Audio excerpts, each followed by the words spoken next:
नमस्कार दोस्तों, स्वागत है आपका आपके अपने YouTube चैनल एजुकेटेड बीइंग्स पर। आज की इस वीडियो में हम डिस्कस करेंगे how to attempt BEd exams. इस वीडियो को देखने से पहले मेरी आपसे एक रिक्वेस्ट है कि आप 10 मिनट तक इस वीडियो को बस मेरे कहने पर देख लो, ठीक है। 10 मिनट के बाद अगर आपको वीडियो अच्छी ना लगे तो आप वीडियो को डिसलाइक करके चले जाना, और अगर आपको वीडियो अच्छी लगेगी तो लाइक करना और कमेंट बॉक्स में मुझे बताना कि वीडियो आपको कैसी लगी। तो चलिए स्टार्ट करते हैं। देखो, कोई भी एग्जाम अटेम्प्ट करने से पहले कुछ ऐसी बेसिक इन्फॉर्मेशन होती है जो आपको पहले ही पता होनी चाहिए। जैसे पेपर कितने मार्क्स का है, पेपर में कितने क्वेश्चंस हैं जो आपको अटेम्प्ट करने हैं, आपको कितना टाइम दिया जाएगा और कितनी शीट्स दी जाएगी पेपर भरने के लिए। इस वीडियो में मैं आपको बताऊंगी कि बीएड का मेजर एग्जाम कैसे देते हैं। अब मेजर जो एग्जाम होता है वो 80 नंबर का पेपर होता है, और उस 80 नंबर के पेपर को करने के लिए आपको लगभग 3 घंटे का समय दिया जाता है। 3 घंटे का मतलब है आपको लगभग 180 मिनट दिए जाएंगे पेपर करने के लिए, और आपको टोटल क्वेश्चन करने होते हैं 3 घंटे में 5 क्वेश्चन, और आपको 40 पेज दिए जाते हैं इस एग्जाम को करने के लिए, ठीक है। 5 क्वेश्चन और 40 पेज, ये है बेसिक इन्फॉर्मेशन जो आपको कोई भी एग्जाम देने से पहले पता होनी चाहिए कि पेपर कितने नंबर का है, पेपर कितने समय का है, और पेपर में कितने क्वेश्चंस हैं जो आपको अटेम्प्ट करने हैं, और कितने पेज हैं जो आपको भरने हैं। अब मैक्सिमम बच्चों के दिमाग में ये क्वेश्चन आ रहा होगा कि क्या हमें 40 के 40 पेज भरने होते हैं। तो इस क्वेश्चन का आंसर है यस, आपको 40 के 40 पेज भरने होते हैं। आप ये बात मानो या ना मानो, ठीक है। फर्स्ट सेमेस्टर में हो सकता है आप इस बात को डिनाई कर दो कि पेज भरने के मार्क्स नहीं मिलते, बट थर्ड फोर्थ सेमेस्टर तक जैसे जैसे आप पहुंचोगे आप ये बात अच्छे से समझ जाओगे कि हाँ, जितने ज़्यादा आप शीट्स भरते हैं उतने अच्छे आपको मार्क्स मिलते हैं। तो आपने कोशिश करनी है कि आप 40 की 40 शीट्स को भर दें। अब देखिए, क्वेश्चन आता है कि अगर आपको 40 शीटें मिल रही हैं तो आपने एक क्वेश्चन के लिए कितनी शीट्स भरनी है। तो अगर 40 पेज हैं और 5 क्वेश्चन हैं, इसका मतलब है कि एक क्वेश्चन हमने 8 पेज का करना है।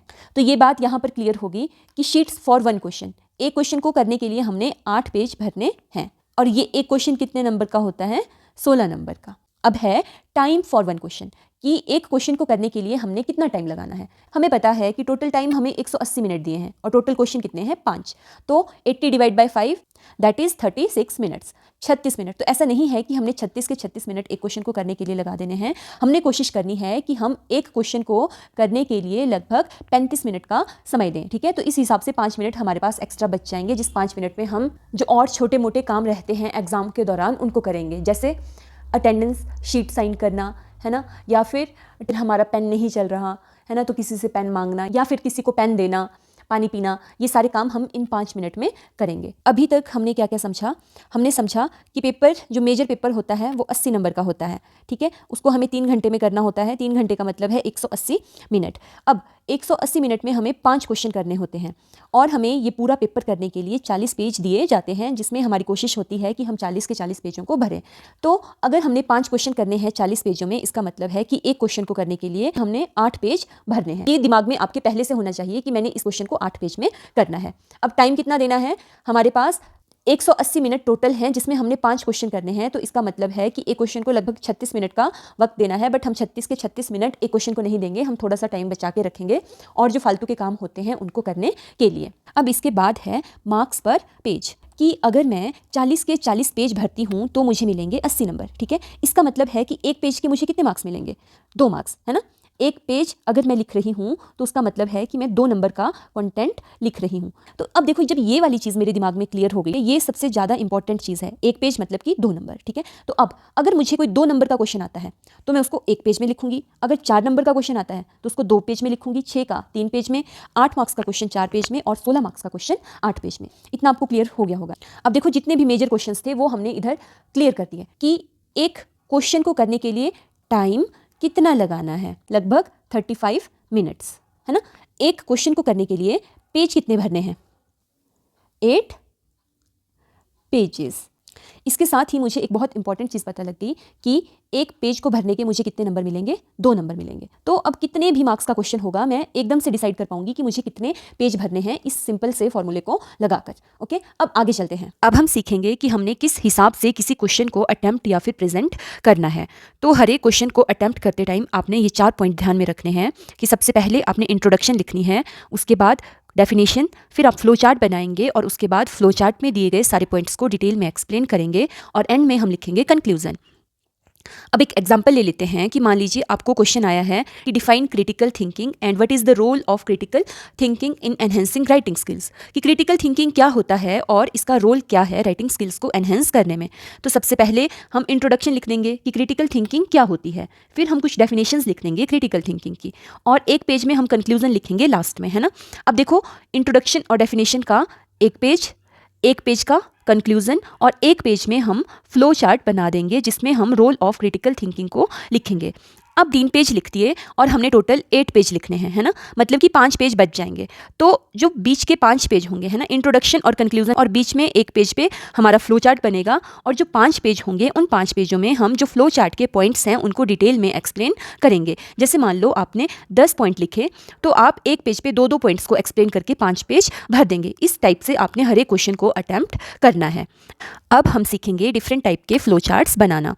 फ्लो चार्ट आप 2 तरीक़ों से बना सकते हो, एक तो सर्कल बना के उसको साइड में एरोज लगा के ऐसे को, और या फिर रेक्टेंगल ऐसे बना के और फिर हर एक पॉइंट को इस हिसाब से लिख के, ठीक है। अब आपने किस हिसाब का फ्लो चार्ट बनाना है ये डिपेंड करेगा कि आपके पास कितने पॉइंट्स है लिखने को। अगर आपके पास 2 पॉइंट लिखने को है तो आप ऐसे भी चार्ट बना सकते हो या फिर ऐसे बना सकते हो, है ना। अगर आपके पास 3 पॉइंट्स हैं तो आप ऐसे या फिर ऐसे कर सकते हो।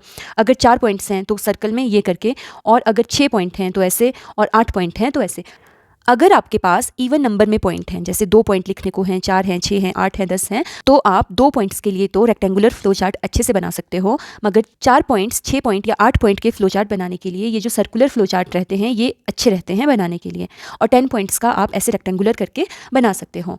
जबकि अगर आपके पास पॉइंट्स ऑड नंबर में है तो ये रेक्टेंगुलर फ्लो चार्ट बनाना बेस्ट रहते हैं। अब हम सीखेंगे कि हम फ्लो चार्ट के जो पॉइंट्स होते हैं उनको कैसे बनाएं। आपने कभी भी एग्जाम में कोई लॉन्ग पैराग्राफ नहीं लिखना है क्योंकि वो देखने में अच्छा नहीं लगता। पैराग्राफ की जगह आपने कोशिश करनी है कि आप पैराग्राफ को तोड़ दें छोटे छोटे बुलेट पॉइंट्स में, है ना। एक एक पॉइंट करके आपने सारी लाइंस को लिख देना है, और फिर उन्हीं पॉइंट्स से आपने अपने फ्लो चार्ट्स के लिए पॉइंट्स ले लेने हैं। देखो, फ्लो चार्ट बनाना बहुत ईजी होता है, ठीक है। अब किसी भी टॉपिक का बहुत ईजिली फ्लो चार्ट बना सकते हैं। जैसे हम एक एग्जाम्पल ले लेते हैं कि हमने फ्लो चार्ट बनाना है माई स्कूल का, है ना। माई स्कूल तो हमने पैराग्राफ की फॉर्म में पढ़ा होता है, मगर हम अब इससे फ्लो चार्ट बनाएंगे। आप देखो कितना इजी होता है फ्लो चार्ट बनाना और इसके पॉइंट्स को ढूंढना। मैंने लिख दिया सेंटर में माई स्कूल। जो फर्स्ट लाइन होगी पैराग्राफ की उसका फर्स्ट पॉइंट बन जाएगा, my school name is DAV public school, है ना। It is situated at Shimla, it has 40 rooms, it has 15 teachers, it has 300 students, it has 2 playgrounds, it has 1 library, and Shri Ramesh Kumar is our principal। तो ये देखिए कितने easily एक flow chart बन गया my school का। School का नाम DAV, सिचुएटेड है शिमला में, 40 रूम्स हैं, 15 टीचर्स हैं, 300 स्टूडेंट्स हैं, 2 प्लेग्राउंड्स, 1 लाइब्रेरी और प्रिंसिपल का नाम, ठीक है। ये इतने इजीली हमने फ्लो चार्ट बना दिया एक पैराग्राफ से। तो इसी हिसाब से आपने कोई भी फ्लो चार्ट बना देना है। एंड में मैं आपको बताना चाहूँगी कि आप जब भी कोई क्वेश्चन लिखते हैं तो आपने उसमें फ्लो चार्ट जरूर बनाना है, क्योंकि फ्लो चार्ट की मदद से आप जो भी इन्फॉर्मेशन होती है उसको एक थोड़े से स्पेस में बहुत अच्छे से प्रेजेंट कर पाते हैं, और एग्जामिनर को भी ज़्यादा मेहनत नहीं करनी पड़ती एक एक पॉइंट को डिटेल में रीड करने की। वो फ्लो चार्ट को देख के ही ईजिली समझ जाता है कि आप क्या कहना चाह रहे हैं। इसके साथ ही आपने लॉन्ग पैराग्राफ्स लिखना अवॉइड करना है, और पैराग्राफ की जो लाइंस हैं उन्हीं को बुलेट पॉइंट की फॉर्म में लिखना है जो देखने में ज़्यादा अच्छे और प्रेजेंटेबल लगते हैं। आपने कोशिश करनी है कि जो भी आप पॉइंट्स लिख रहे हैं उसमें कोई भी इंपॉर्टेंट चीज़ है उसको अंडरलाइन कर देना है। आपने अपने आंसर में कोई डेट या फिर कोई नंबर डालने की कोशिश करनी है जिससे एग्जामिनर को लगे कि आपने अच्छे से डिटेल में डाटा को याद किया है। आप कोई एक डेट या फिर कोई एक नंबर लिख दें और उसको हाईलाइट कर दें या फिर बॉक्स के अंदर लिख दें ताकि उसके ऊपर नजर जाए, पर ये डेट और ये नंबर बिल्कुल एग्जैक्ट होना चाहिए। साथ ही आपने अपने आंसर में किसी फिलोसोफर, साइंटिस्ट, किसी जगह का या फिर किसी एजुकेशनलिस्ट या फिर किसी कमीशन या फिर कमेटी का नाम लिखने की भी कोशिश करनी है, और उसको आपने हाईलाइट या फिर अंडरलाइन करना है। और लास्ट में सबसे इंपॉर्टेंट बात जिसको अगर आप फॉलो करेंगे तो आपका एग्जामिनेशन हॉल में बहुत ज़्यादा टाइम वेस्ट होने से बच जाएगा, वो है कि आपने एग्जामिनेशन हॉल में बैठकर ये डिसाइड नहीं करना है कि मैंने इंट्रोडक्शन में क्या लिखना है, कंक्लूजन में क्या लिखना है, फ्लो चार्ट में कौन कौन से पॉइंट्स बनाने हैं, है ना। ये सारी तैयारी आपने पेपर से पहले जब आप नोट्स बनाते हैं उस टाइम पे करके जाना है। जब आप एग्जामिनेशन हॉल में बैठते हैं और आपके सामने क्वेश्चन आता है तो उस टाइम पे पूरा फॉर्मेट आपके दिमाग में तैयार होना चाहिए और बस आपको उसको लिखना है। आपने एग्जामिनेशन हॉल में बैठ के एक्सपेरिमेंट्स नहीं करने हैं। इससे आपका बहुत ज़्यादा टाइम वेस्ट होगा। और अगर आपको लगता है कि इस प्रकार से नोट्स बनाने में बहुत ज़्यादा टाइम जाएगा तो आपको टेंशन लेने की ज़रूरत नहीं है, क्योंकि हम कोशिश कर रहे हैं कि हम बीएड के हर एक टॉपिक के नोट्स आपको बहुत ही अच्छी प्रेजेंटेशन के साथ प्रोवाइड करें। तो ये थे वो इंपॉर्टेंट टिप्स और ट्रिक्स जो मैं आपको बताना चाहती थी, जिनकी मदद से आप एग्जाम्स में अच्छे मार्क्स स्कोर कर सकते हैं। अगर आपको वीडियो हेल्पफुल लगी है तो वीडियो को लाइक करें और कमेंट बॉक्स में हमें ज़रूर बताएं कि आपको वीडियो कैसी लगी। धन्यवाद।